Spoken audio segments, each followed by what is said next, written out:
Trump is doubling down here and going so far as to say that some of the people who are screaming at him about Epstein are, quote, my past supporters. So he's like disavowing them. He's like, listen, you might have supported me at one point, but you're not my supporter now. And not only that, but he goes on to say, he calls them weaklings, and he says, I don't want their support anymore. So this is a very harsh tone that is taken by Trump. And some of his supporters or past supporters are not assuaged at all. And they say, look, this is a legitimate issue. We're talking about powerful people taking advantage of underage girls. And this cannot be somehow just wished away. Now, there are so many questions around this whole Epstein business. Is there, in fact, a list? And by that, I mean an actual list that Ghislaine Maxwell had or Epstein had that is now in the possession of the government. Alan Dershowitz, who talked about this, seemed to suggest that there were names of powerful people, but there wasn't a kind of official list per se, and not to mention the fact that he was evidently on this list falsely. By that he means falsely accused by Virginia Giuffre, who is one of the victims in the Epstein case, who pointed the finger at him. Now, I don't know what to make of all this at this point. I mean, all I know is that these cases are often enmeshed in legalism. By that I mean confidentiality agreements, attorney-client privilege, non-disclosure, non-disparagement agreements, maybe in some cases even classified information. And on top of that, the issue that was raised by Alan Dershowitz is, I would call it, Me Tooism.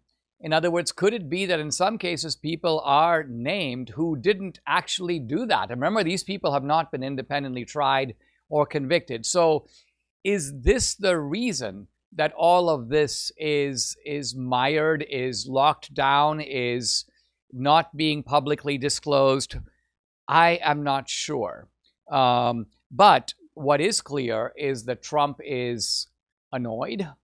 And I think he's annoyed in part because he has the view that whatever his reason for not doing this, his supporters, or some of his supporters, are taking the position that they, not he, are the sort of, you could say, court of last resort for MAGA. They represent MAGA. Trump is accountable to them. They made him.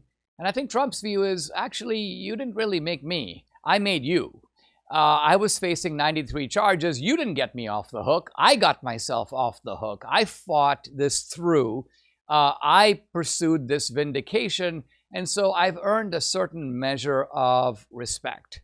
Now, this is not to say that his supporters or past supporters are wrong when they say, hey, listen, this is a campaign promise. Why did Pam Bondi say I have a list on my desk? Was Pam Bondi just engaging in some sort of performance artistry? Was she trying to be a kind of photogenic Kristi Noem II? Who knows? I don't know. There are some people who think that Trump is covering for Pam Bondi. Other people who think Pam Bondi is covering for Trump. My concern here is just that we are in such a big fight against the left. And this also is the thrust, by the way, of Trump's comments, that the left is salivating about this. The left this is like a drowning man being given a branch. And the left is like, this is wonderful. They're just so, they've been so desperate to get something on Trump and basically to get themselves out of the river and onto the river bank.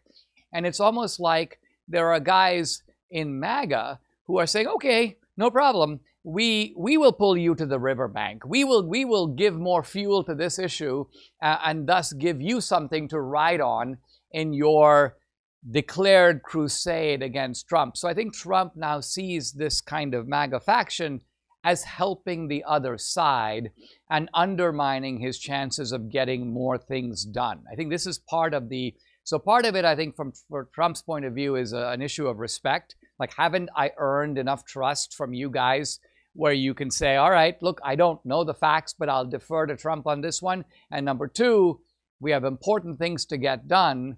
And are you really willing over this issue to subvert the MAGA agenda, which is trying to save the country and within a narrow band of time, and give fortification or political ammunition to the other side? When we come back, I'll take up the other issue that I haven't gotten to yet, which is the Supreme Court clearing the way for Trump to say, "You're fired." The Trump administration has their sleeves rolled up and streamlining some pretty monumental moves right now, but you know what? It's difficult for them to take your personal finances or mine into account when trying to do what's right for the country. You have to do that. We have to do that. And that's why tens of thousands of Americans now are buying gold from Birch Gold. Here are some facts. In the past 12 months, the value of gold has soared. It's gone up by 40%. Central banks are bolstering demand for gold by buying in record quantities. That's significant. Global instability and tension is among the highest in decades.